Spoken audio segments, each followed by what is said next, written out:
Good morning बच्चों। आज हम इस वीडियो में मौलिक अधिकार भाग 1 इस पाठ का जो थोड़ा भाग रहा है वो आज हम देखने वाले हैं। पिछले वीडियो में हमने शिक्षा का अधिकार सबसे मौलिक अधिकार में आता है। ये जो अलग अलग चित्र दिखाए गए हैं इसके बारे में मैंने आपको जानकारी दी थी। और इसके बाद जो संविधान में उल्लेखित जो हमारे अधिकार है, तो कौन से हमारे अधिकार है? समता का अधिकार, स्वतंत्रता का अधिकार, ये सब इसके बारे में मैंने आपको जानकारी दी थी। और आज मैं आपको एक ये जो नीले कलर में जो जानकारी दी गई है ये मैं आपको बताने वाली। तो देखो, करके देखना है। यहाँ अ, ब और क द्वारा की गई कृतियाँ दी गई है। तुम इन कृतियों को ऊपर उल्लिखित किस स्वतंत्रता के साथ जोड़ोगे, ऐसा पूछा है। दूसरा है, अ ने आदिवासियों की समस्याओं को हल करने के लिए आदिवासी सहयोग मंच का गठन किया। ब ने क्या किया है? अपने पिताजी का बेकरी उत्पादन का व्यवसाय गोवा से महाराष्ट्र में ले आने का निर्णय किया। और क व्यक्ति ने क्या किया कि क व्यक्ति को सरकार की नई कर संरचना की नीतियों में दोष अनुभव हुए। इस संदर्भ में उस व्यक्ति ने एक लेख लिखकर प्रकाशित करने वाले हेतु समाचार पत्रों को भिजवाया। तो देखो, यहाँ अ ब क ऐसे 3 व्यक्ति दिए और तीनों ही व्यक्ति में अलग अलग कृतियाँ किए। तो कौन सी कृतियाँ अच्छी लगी इसके बारे में हमें बताया गया है। तो आप विचार करो, सोचो कि कौन से काम, कौन सी कृति अच्छी की तो समाज का अच्छा होगा और हमारे मन में भी अच्छा लगेगा। तो विचार करो और बताओ।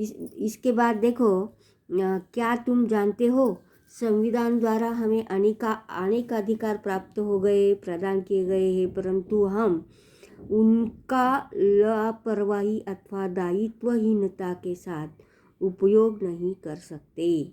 हमारे ऐसे व्यवहार के कारण दूसरों की हानि नहीं होगी, इसका हमें बोध रहना चाहिए। हमें अपने विचार करने की स्वतंत्रता प्राप्त है, परंतु उकसाने अथवा भड़काने वाला लेखन कार्य अथवा भाषण हम नहीं कर सकते। सही बात है। हम बाहर कभी घूमने गए, कभी अनेक प्रकार के गढ़ पर्वत देखने गए, तो वहाँ ये क्योंकि ये सरकार की संपत्ति, सार्वजनिक संपत्ति, हम वहाँ दुरुपयोग नहीं करनी चाहिए, कुछ भी लेखन नहीं करना चाहिए और कुछ भी ऐसा नहीं लिखना चाहिए कि ये पढ़कर सुनकर लोगों का मन भड़क उठे। तो संविधान ने हमारे बहुत अधिकार दिए, इसका वापर अच्छी तरह से करना चाहिए। बाद में देखो, संविधान में उल्लेखित स्वतंत्रता का अधिकार द्वारा हमें न केवल घूमने फिरने अथवा विचार करने, व्यक्त करने की स्वतंत्रता प्राप्त हुई है, अपितु हम सुरक्षित रह सके, इस हेतु हमारे लिए संरक्षण उपलब्ध करवा दिया है। सही बात है। संविधान ने सिर्फ हमारे लिए स्वतंत्रता के अधिकार दिए हैं, घूमने फिरने अथवा विचार व्यक्त करने की स्वतंत्रता प्राप्त हुई है, पर हम जिस जगह रहते हैं वहाँ हम सुरक्षित रह सकते हैं, इसका हमारा संरक्षण होना चाहिए।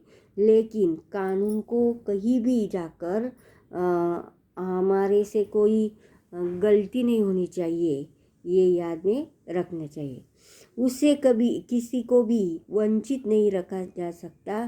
जैसे हम सभी को जीने का अधिकार है, ऊपरी तौर पर यह अधिकार सीधा साधा अनुभव होता है, परंतु उसमें गहन अर्थ छुपा हुआ है। इसका अर्थ जीने की गारंटी और जीने के लिए पोषक अनुकूल परिस्थितियों का होना चाहिए। किसी भी व्यक्ति का जीवन कोई भी छीन नहीं सकता।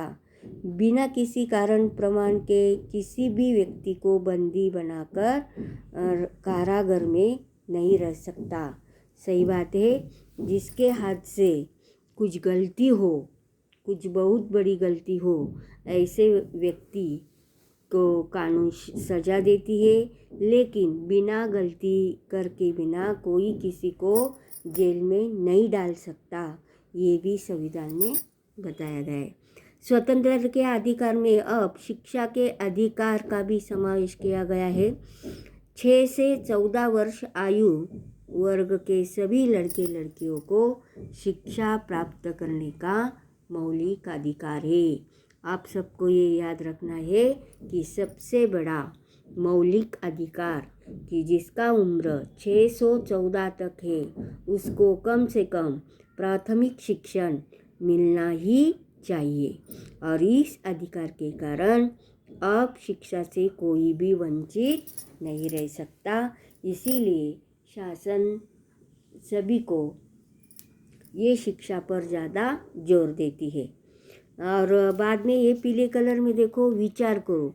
जीवन छीन लेने के अधिकार के लिए अन्य दूसरे कुछ पूरक अधिकार है। जैसे एक ही अपराध के लिए 2 बार दंडित नहीं किया जा सकता।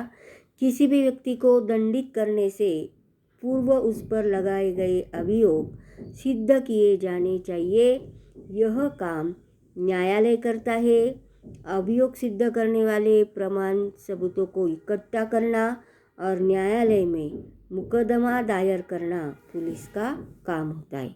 मैंने अपराध किया है ऐसा कहने वाले व्यक्ति को भी आनन फनन दंडित नहीं किया जा सकता। यानी जिसके हाथ से कुछ गुनाह हुआ है, कुछ घटना हो गई है, लेकिन उसने सच बोलकर बताया कि मेरे हाथ से ये गलती हो गई है, तो ऐसे व्यक्ति को भी सज़ा माफ़ की जा सकती है।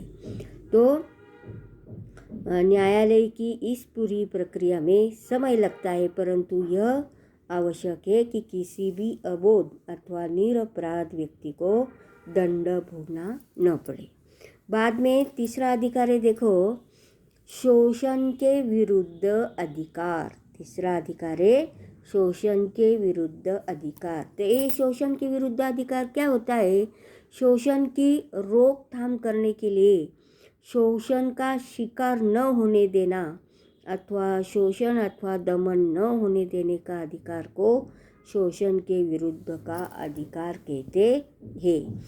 और एक और संविधान ने शोषण के विरुद्ध का अधिकार प्रदान कर शोषण और दमन के सभी प्रकारों पर प्रतिबंध लगाया जाता है। कभी कभी छोटे बच्चों का भी शोषण हो जाता है, लड़कियों का शोषण हो जाता है, जो शादीशुदा औरतें होती इनका भी शोषण हो जाता है। लेकिन ऐसा नहीं होना चाहिए, तो इनके लिए भी कुछ अधिकार किए गए हैं। और वह दूसरी और बालिका के होने वाले शोषण की रोकथाम करने हेतु विशेष प्रावधान भी किया गया है। इस प्रावधान के अनुसार जिसका उम्र 14 वर्ष से कम आयु वाले बालकों को खतरनाक और असुरक्षित स्थानों पर काम करने पर रखने प्रतिबंध लगाया गया है। जैसे कारखानों में, छोटे छोटे होटल में ये 14 वर्ष से कम बच्चे काम करते हैं, तो ऐसे सभी के लिए ये शोषण का विरुद्ध का अधिकार किया गया है। और किसी व्यक्ति से उसकी इच्छा न होने पर भी बेगार अथवा सख्त कड़ाई से काम करवा लेना, कुछ व्यक्तियों के साथ बंधुआ, मजदूर अथवा दास की तरह व्यवहार करना, उन्हें काम का पारिश्रमिक न देना, उनसे कड़ा परिश्रम करवाना, उन्हें भूखा रखना, अथवा उन पर अन्याय अत्याचार करना शोषण के विभिन्न प्रकार है। शोषण प्राय महिलाओं, बालकों, समाज के दुर्बल वर्गों और सत्ताहीन लोगों का होता है। शोषण किसी भी प्रकार का हो, ऐसे शोषण के विरुद्ध खड़े रहने का अधिकार है। इसीलिए किसी ने ही जिसके ऊपर शोषण हो रहा है तो ऐसे सहन नहीं करना चाहिए। और इसी तरह देखो तो इस पाठ में हमने भारतीय संविधान में उल्लिखित समता, स्वतंत्रता और शोषण के विरुद्ध के अधिकारों का अध्ययन किया है। यानी 3 जो अधिकार है, समता का अधिकार, स्वतंत्रता का अधिकार और शोषण विरुद्ध के अधिकार, इसके बारे में हमने इस पाठ में जानकारी ली है। तो अगले पाठ में यानी मौलिक अधिकार भाग 2 में कुछ जानकारी लेने वाले। तो ये पाठ खत्म हो गया है। ये पाठ के जो प्रश्न उत्तर है मैं अगले वीडियो में आपको बताऊंगी। आज हम यहाँ रुकते हैं। आप पाठ का वाचन करो और जो महत्व के मुद्दे हैं यानी वाक्य है तुम्हारे नोटबुक में लिखो। ओके।